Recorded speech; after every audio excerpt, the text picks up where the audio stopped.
Hello, everyone. Thank you for letting me spend some time with you today. Although, with what I've got to say, you might wonder why you've listened to this.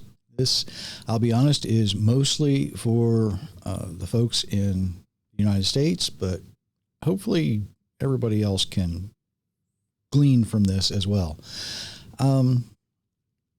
If you happen to be listening to the audio only, appreciate it. Had some really interesting statistics come through this week, but I don't have time to tell you about those today.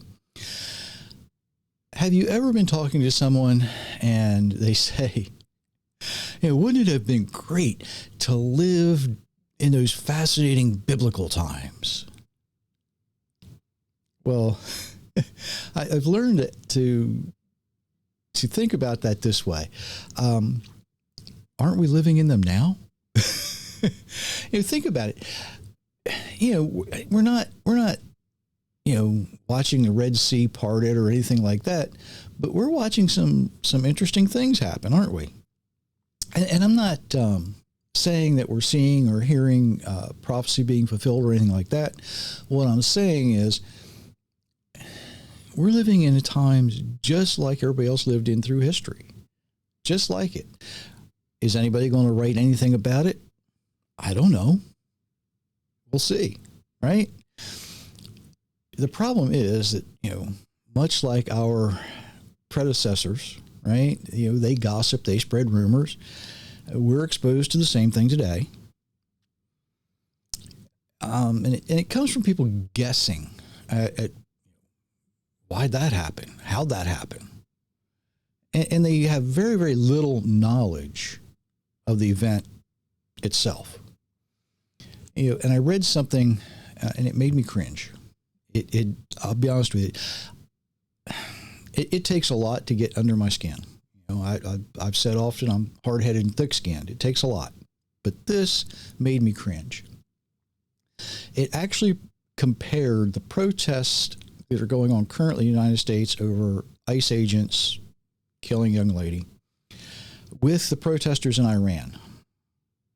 And the person who wrote this said there's no difference. Now, that statement is a very good example of how ignorant some people are of what's really happening.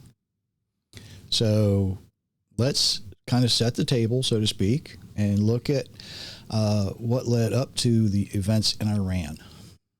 About 50 years ago, so this has been going on for a very, very long time, most of my life. Iran was a nation that was well respected in the world. The Iranian people were as happy as anyone could be in the 1970s, right? It was a nice time to be alive, I assume. I was growing up then. It was okay. The economy of Iran was growing as any oil-rich nation would be at the time. And Iran, at the same time, was kind of walking that fine line between holding on to a very rich heritage. Not everything that happened in Iran was bad all the time.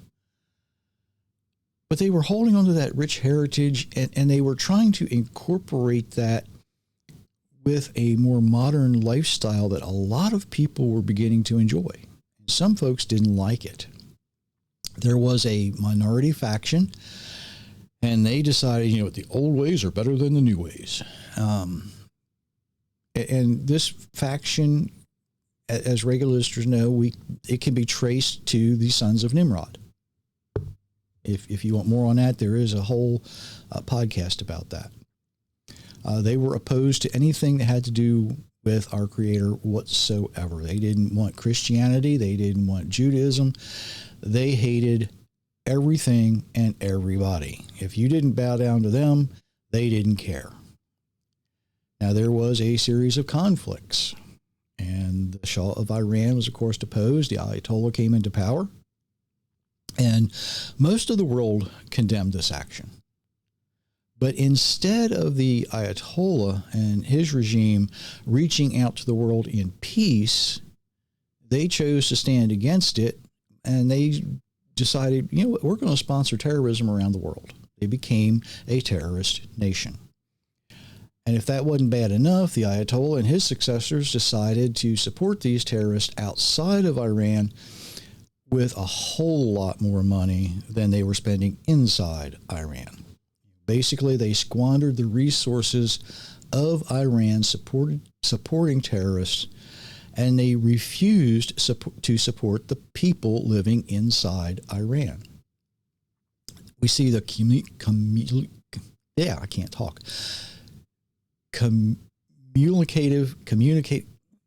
the accumulated, the accumulated effects today.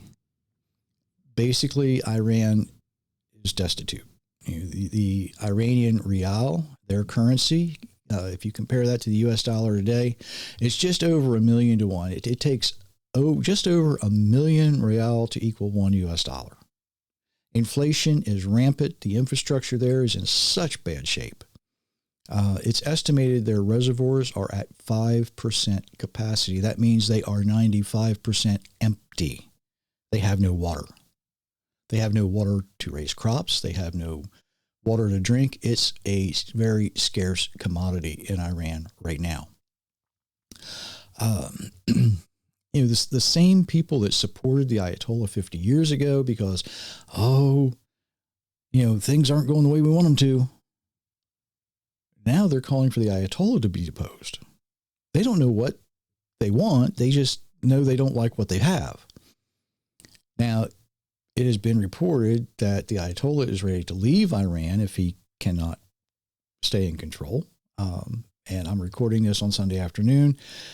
So, and really from what I can see in the news this morning, we're not sure if he's still in Iran or if he's already left. We don't know yet. I think he's still there for the time being, but some people think he's already gone. I've met some very nice people whose heritage is from Iran. Some one family, I know their parents left Iran as the Shah was falling. Other people who have lived in the United States for several years, they're great people. They're very proud of their heritage. They're great people. I have no problem with the Iranian people. I have a problem with the sons of Nimrod. Okay? But the people who remained in Iran, they've lived there for the last 50 years under the Ayatollah. They've been persecuted. They've been prosecuted. Some have been killed. They're not protesting in Iran because of politics. They're not protesting in Iran because some law enforcement officer shot somebody, killed someone. They're protesting because they want to live. It's that simple. They have nothing left to lose. If things continue the way they're going, they know they're going to die. It's that simple. They're thirsty. They're hungry. They have no money to buy the very things they need to survive. To compare that to the protesters in the United States, many of whom are paid to be outraged, I guess, over ICE or because some young lady made a decision not to follow the instructions of active law enforcement. If to compare those two things and say they're the same is a comparison out of complete and utter ignorance. Evil has no problem destroying itself, and it often takes others with it. Under the regime of the Ayatollah, it's a great example of what happens when you spend more money on hate outside of your own nation than when you take care of the people living inside your nation. Evil is willing to destroy itself when it coerces someone to protest for something they don't understand. Evil is willing to destroy itself when it realizes it's gone too far, too fast, and good decides enough is enough. Now, I could list a whole lot of scripture here.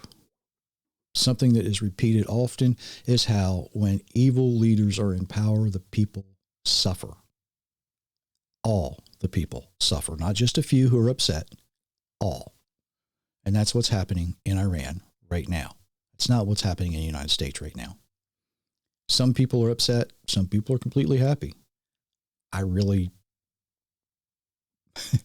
is going to sound bad. Whichever side of the coin you're on, that's your choice. That's your choice. It's not the same as what's happening in Iran.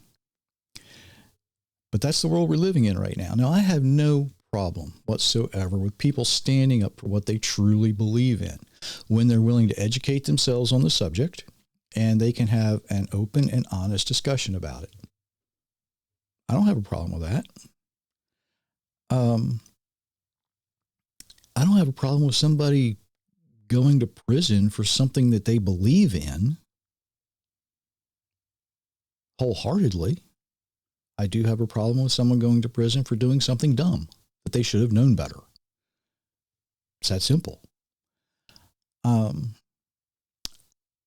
I do have a problem when someone speaks without knowledge. The only thing they have is a few talking points, and they only take part to cause trouble. That bothers me. That tells me you're not being you. You don't have the... Let me back up for a second. When you take part in something just to cause trouble and you don't know anything about what you're talking about, that tells me you're not being you. You're being somebody else's pawn. So I'm going to encourage you to think before you speak, think before you act. Don't make yourself look foolish or get yourself killed over something you know very little about. Oh, I'm upset because today is Tuesday. No, that's not a reason. That's not a reason. And I wasn't going to say this, but I'm going to go here. You know, we've seen protesters around the world who want to go out and they'll sit in the middle of a highway or a roadway and they're going to protest. They don't know what they're protesting most of the time. If you're going to do that, if you're going to block traffic, that's your choice. But at least, at the very least, be knowledgeable, be committed. Because if you're going to sit in the middle of a highway, you need to be committed to the point where you understand you may become part of the pavement. It's that simple. The people in Iran are fighting for food. They're fighting for water. They're literally fighting for life. We don't have that in the United States. To compare those two, there's no comparison. There is absolutely no comparison. So just stop. Stop with the foolishness. Stop with the ignorance. Educate yourself. Be knowledgeable. Be knowledgeable. Yeah, it got under my skin. And that rant, hopefully, will get under yours. Because you need, if you have an opinion, great. Understand why you have that opinion. Know why you have that opinion. Know exactly where you stand on a subject. Don't do something foolish. Don't do something foolish. Pray for the people of Iran. Do you realize that about 70% of the people living in Iran are Christian? Yeah, that's true. That is their demographic. And they're being controlled by about 30% who, in my opinion, and I think I can trace them back, are basically the sons of Nimrod. The Iranians are fighting for their life. The Americans are not. It's that simple. That's what it really comes down to. That's what it comes down to. The choice is yours. Something to think about until next time. And until then, many, many blessings, everyone.